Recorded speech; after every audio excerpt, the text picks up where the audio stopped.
So my dear students, सबसे पहला topic हम बात करने वाले हैं प्रेशर। अगर हम सॉलिड बॉडी की बात करते हैं तो वहाँ पर हम फोर्स के कॉन्सेप्ट को समझते हैं और हम इक्वेशन लिखते हैं force is equal to mass into acceleration. हमको एक्सेलरेशन पता चलता है, हम उसके मोशन की इक्वेशंस यूज़ कर सकते हैं एक्सेलरेशन की हेल्प से। यहाँ पर अगर हम फ्लूइड की बात करते हैं तो फ्लूइड में फोर्स के कॉन्सेप्ट को हम इतना अच्छे से नहीं समझ सकते हैं, हमको प्रेशर के कॉन्सेप्ट का यूज़ करना पड़ेगा। ओके, जबकि जब कभी हम फ्लूइड डायनामिक्स की बात करते हैं तो हमको प्रेशर के कॉन्सेप्ट को समझना पड़ता है। तो सबसे पहले हम देखते हैं प्रेशर क्या चीज़ होती है। ओके, सबसे पहला टॉपिक हमारे पास में प्रेशर है और प्रेशर का बेसिक डेफिनेशन हम देख सकते हैं, द नॉर्मल फोर्स एक्टिंग पर unit area. The normal force acting पर यूनिट एरिया, जैसा कि यहाँ पर हमको इस डायग्राम में दिख रहा है कि एक क्रॉस सेक्शन एरिया हमने कंसीडर किया। ओके, यहाँ पर हमने ये क्रॉस सेक्शन एरिया कंसीडर किया और cross section area delta A पर डेल्टा एफ फोर्स लग रहा है। ओके, तो हम यहाँ पर फोर्स को कैसे डिफाइन करेंगे? हम फोर्स को डिफाइन करेंगे F P is equal to F by A. Okay, यहाँ पर हम इस कॉन्सेप्ट को कैसे समझेंगे, उसके लिए हम क्या कर सकते हैं, हम यहाँ पर एक पिस्टन कंसीडर कर सकते हैं। ये पिस्टन हमने कंसीडर किया है ना, फ्रिक्शनलेस पिस्टन है और यहाँ पर अंदर एक स्प्रिंग लगा रखा है, वैक्यूम है, अदर कोई फोर्स नहीं लग रहा है, केवल स्प्रिंग ही फोर्स लगा रही है। तो हम यहाँ समझ सकते हैं कि अगर हम बाहर से एफ फोर्स लगाते हैं तो ये स्प्रिंग भी अपोजिट डायरेक्शन में फोर्स लगाती है। Okay, same as it is liquid भी क्या करेगा, एक इंटरनल फोर्स वो लगाएगा और फोर्स पर यूनिट एरिया जो होगा उसको हम कहेंगे प्रेशर। क्या कहेंगे? प्रेशर। ओके, अगर इसको हम और डिफरेंशियल फॉर्म में देखें, ठीक है, क्योंकि यहाँ पर एरिया अलग अलग हो सकता है, फोर्स अलग अलग हो सकता है, तो अगर हम डिफरेंशियल फॉर्म में देखें तो प्रेशर को हम लिख सकते हैं P is equal to limit delta A tends to zero over delta F divided by delta A.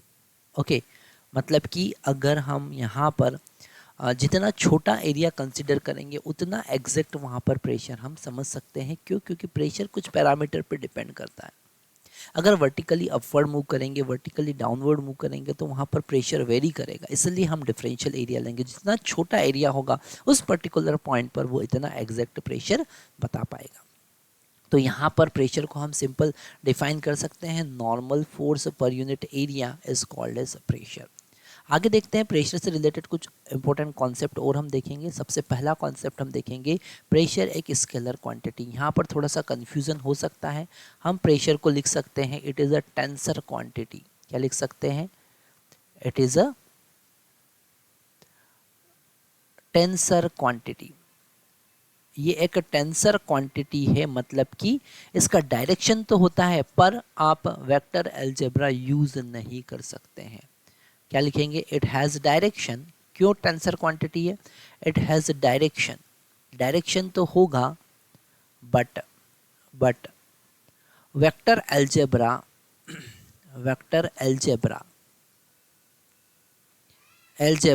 Can not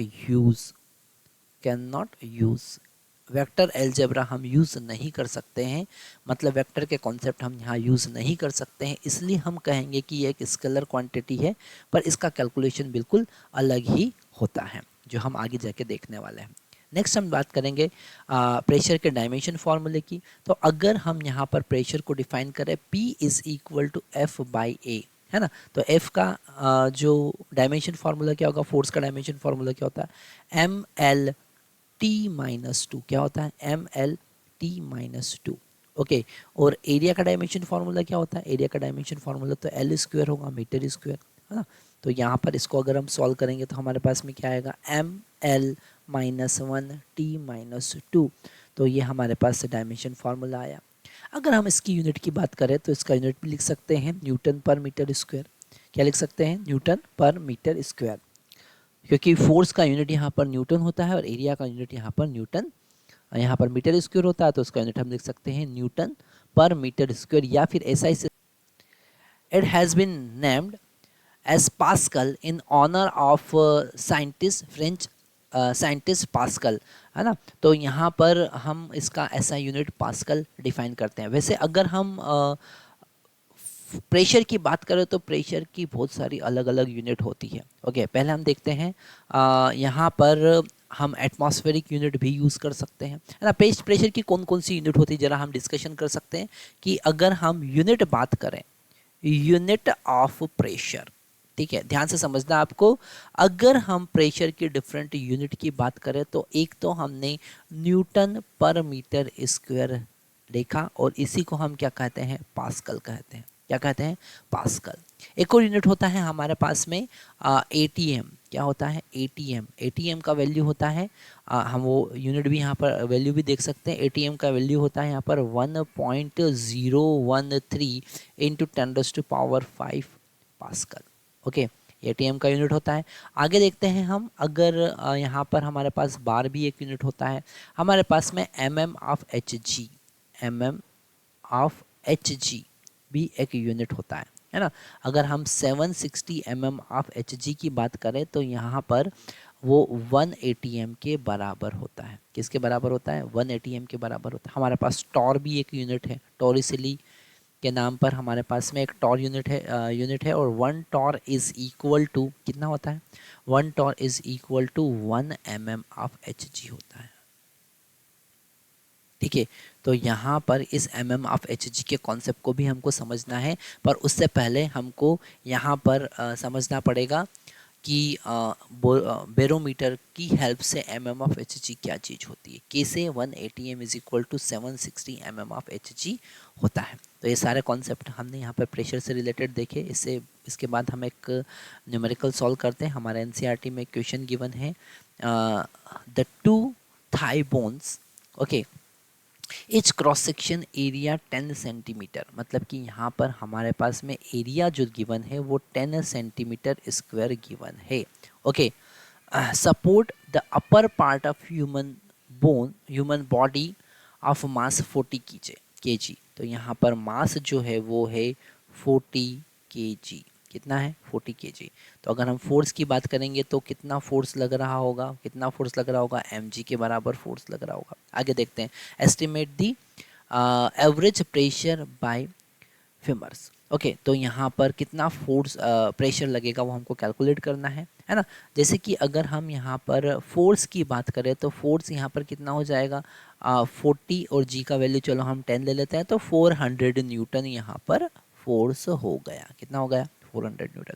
अब हमको पता है pressure is equal to force upon area, है ना, फोर्स अपॉन एरिया। पर उसने क्या कहा है कि ईच क्रॉस सेक्शन एरिया 10, तो 2 यहाँ पर हमारे पास थाई बोन है ना। तो टोटल एरिया जो होगा वो 2 इंटू 10 होगा, मतलब कि 20 सेंटीमीटर स्क्वायर होगा। पर इसे मीटर स्क्वायर में कन्वर्ट करना बहुत ज़्यादा ज़रूरी है, तो हम लिखेंगे 20 इंटू 10⁻⁴ मीटर स्क्वायर। ओके, तो यहाँ पर अब प्रेशर कैलकुलेट करेंगे तो प्रेशर कितना होगा, फोर्स होगा 400 डिवाइडेड बाय यहाँ पर एरिया कितना होगा, 20 इंटू 10⁻⁴। तो ये यहाँ एक ज़ीरो कैंसिल कर देंगे हम, हो जाएगा 20 इंटू 10⁻+4 न्यूटन पर मीटर स्क्वायर या फिर पास्कल। इतना प्रेशर लगेगा। तो प्रेशर कैसे कैलकुलेट करते हैं हम समझ सकते हैं। यहाँ पर हम प्रेशर के कॉन्सेप्ट को और अच्छे से समझ सकते हैं।